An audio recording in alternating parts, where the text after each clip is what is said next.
Asia Pop 40. Hello, I'm George Maple, and you're on Asia Pop 40. So here we are, finally, George Maple. We're in Indonesia, and thank you so much for taking the time to talk to us here on Asia Pop 40. Thank you for having me. How are you enjoying your stay in Asia thus far? I've been here for 2 days, and I love it. My view is incredible, and there's lots of greenery and lots of cars. Yes, there's Lots of traffic. there's a lot of traffic in Jakarta. But why are you here? I'm here to play a festival, and then to play another festival in Bali tomorrow. I heard. So this is a whirlwind trip for you. You're playing We the Fest tonight, and then you're going to Bali tomorrow. What's going on in Bali? Bali's a Sunny Side Up festival. Nice. Yeah, it should be really good. I have a 7:45 a.m. flight, so I will not be sleeping. I was just going to say, so does that mean you're going to go to bed early, or does that mean you're just going to do an all-nighter? Depends on how the show goes, really. That's going to be good. It's going to be awesome. It's going to be awesome. But let's go right back to the very beginning. For those of us who are uninitiated right now watching, when did Jess Higgs become George Maple? It was about 3 years ago. I think I was at that point where I'd been writing a lot of music and I wanted to put it into a place that was less attached to my kind of original name and fears or whatever, all the things you have when you write songs. Sure. And I thought that George Maple was a kind of blank canvas that I could start again and kind of be uninhibited with everything I was doing. Where did the name come from? Why George Maple? Absolutely no meaning whatsoever. So there's no story. It's just Nothing. It's very boring. Okay. But do now people come up to you, your fans? Do they call you George? I think I kind of have.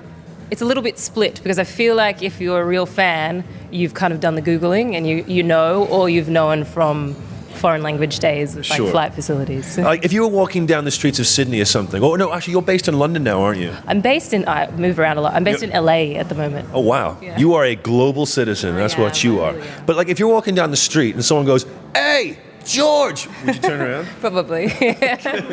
Just checking.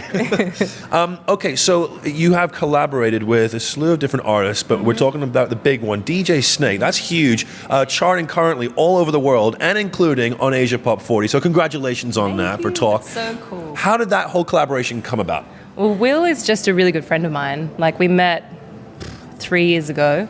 And we showed one another our music, and he showed me Lean On before it came out, and I think I gave him notes on Lean On. Did you really? Yeah. How did he take to that? Well, obviously it became the biggest song in the world, and it didn't need my notes, but but it was good. I still thought it was awesome. And he heard Talk Talk and really liked it, and then we kind of just kept being friends. We didn't sort of make any music together. We just hung out, and then he called. No, he didn't call me. We were in Australia at the end of last year. And he told me that he had a surprise for me, and he played me this version of Talk Talk and said, "Can I release it?" And I was like, "Yeah, of course you can." You know, That's no question. awesome. Yeah. So how cool! I can only imagine what that must be like to have someone come. By the way, I've got a little bit of a surprise for you. You know that really awesome song you've got. Well, I've had a bit of fun with it myself because I couldn't stop thinking about it, and there it is. That's amazing. What a great story. It was very cool. Yeah. And what about like performing with him and like gigging with him? Is that in the pipeline? I mean, are you going to do more of it? I mean, I think that there's some things in the pipeline that I probably can't talk about at the moment, but So there is talks about it. we'll see. But we did do this really funny thing up at EDC Vegas, Yeah.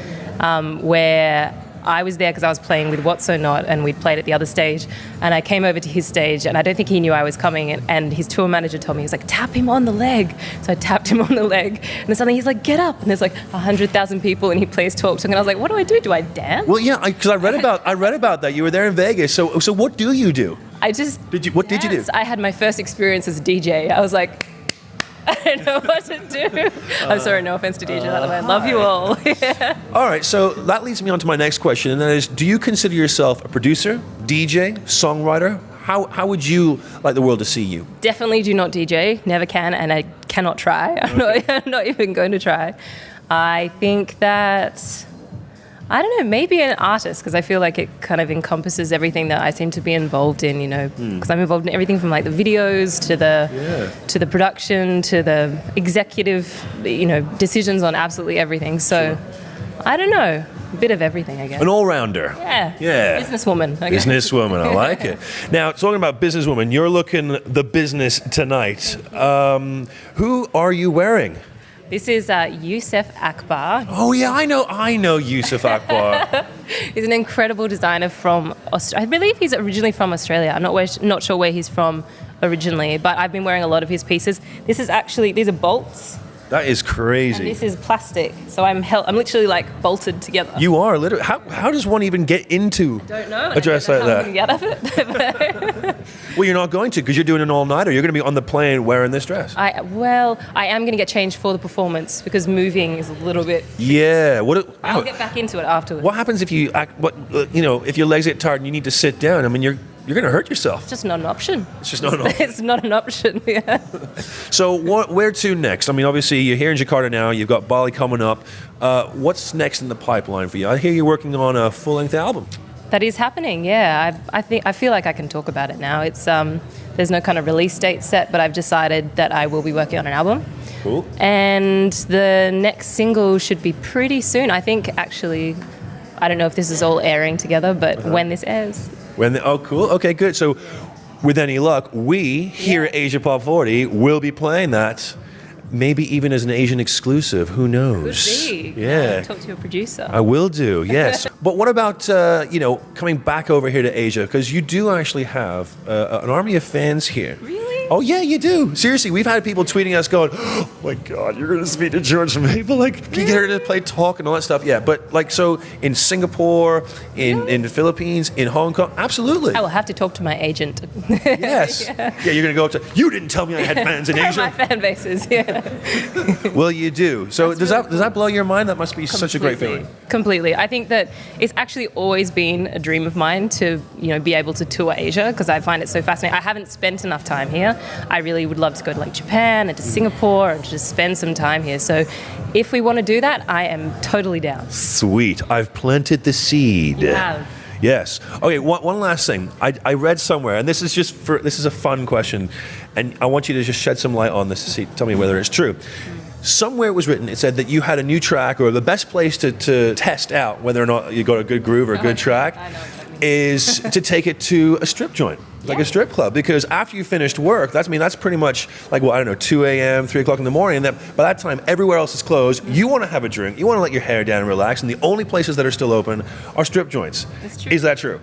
100%. I think that's where we tested out Sticks and Horses. Yeah. We did it in a number of places, but I think that you've got your Atlanta Magic Cities. It's not a new thing to be testing tracks at a strip club. I think it's a really good way to see whether people move to it, see whether the girls dance, and it's just like really fun and different for me. Totally. Yeah. I think I just fell in love with you.